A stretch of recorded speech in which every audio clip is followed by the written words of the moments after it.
And I want to turn to Patrick Gaspard now to talk about all of this. When you see those numbers, 3/4 of Democrats say they don't want President Biden to run again. What do you make of that number? Does that concern you about Democrats' chances for holding on to the White House? Well, Kristen, there's so much to unpack here, and if I can, I'm going to push back a little on some of the assumptions that Mark takes away from the numbers. First, on the top line, I can remember working for a candidate named Bill Clinton in 1994 in his midterm elections. 2/3 of all Democrats were saying they wanted somebody other than Bill Clinton to run in 1996. And you'll recall that Bill Clinton breezed to the primary nomination and, of course, won the general election that year. But he wasn't dealing with these concerns, this intractable concern over his age. But again, 2/3 of Democrats in those polls were saying they wanted somebody other than Bill Clinton any closer. That's one thing. The second thing here is, irrespective of that federal number that we're getting, the national number on Joe Biden, let's look at the head-to-head contest in state after state where the Senate majority is going to be determined.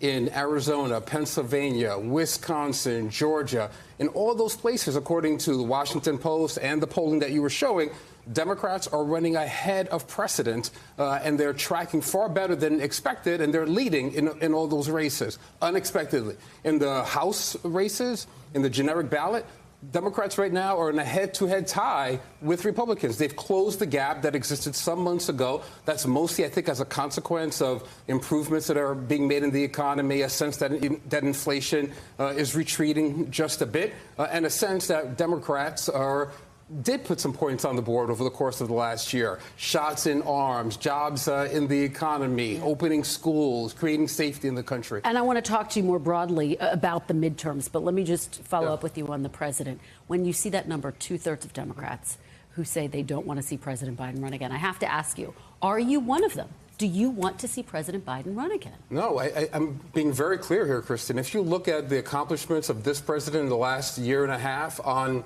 health care, on the economy, on creating a sense of bipartisanship on things like infrastructure or the historic gun legislation that he signed into law today, Joe Biden has a choice to make. If he decides that he wants to pursue a second term, I and so many other Democrats will be enthusiastically supporting a president with those accomplishments. And during the campaign, he always said, don't compare me to the almighty, compare me to the alternative. And if we remind folks that he's running against MAGA Republican extremists who tried to overturn the results of an election, who are standing in the way of reasonable common sense gun control, who have voted for none of the measures that have improved our job economy in this country, I think he'll do more than okay. But I haven't heard an answer to my question. Do you want to see him run? Is he the strongest Democrat to run in 2024 for Democrats to hold on to the White House? Clearly, according to that polling, he is in head-to-head contest against Donald Trump, who it appears is the leading candidate for Republicans in their nomination. He wins that fight every single day.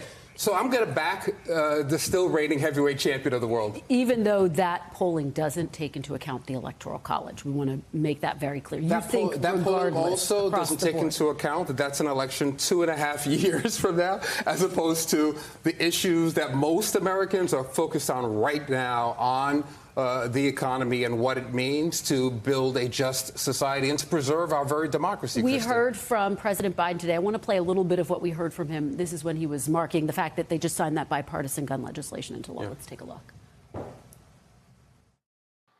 We face literally a moral choice in this country. Moral choice with profound real-world implications. Will we take wise steps to fulfill the responsibility to protect the innocent and while keeping faith with the constitutional rights? Will we match thoughts and prayers with action?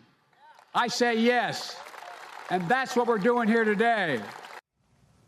We should note that he was interrupted by a parent who lost their child in one of these school shootings.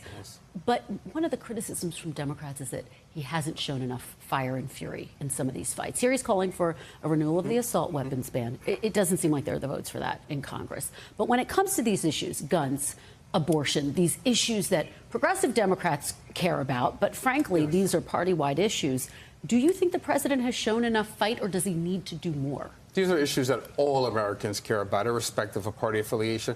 Kristen, you know, it's not that long ago that folks were being critical of Joe Biden because he was too passionate, showed too much emotion all the time, and they called him undisciplined as a consequence of that. So it's kind of like Goldilocks syndrome. It's either too hot, too cold, but never quite right. This is a president who cares deeply. If you see the exchange with the parent earlier today, he made it clear that he agrees with that parent, and there's so much more that we have to do on this issue, whether it means creating a stronger, more resilient economy, doing something meaningful around climate change, or making sure that we preserve our democracy and make our world safe in this moment when Vladimir Putin has launched his war against Ukraine. Joe Biden is passionate about these issues, but he's also incredibly thoughtful, and he's determined to do whatever he can to bring not just his own party together, but all Americans together on a common enterprise to solve these tough problems. All right, Patrick Gaspard, thank you so much for being here in person. Really appreciate it. Great to see you. Thanks for watching our YouTube channel. Follow today's top stories and breaking news by downloading the NBC News app.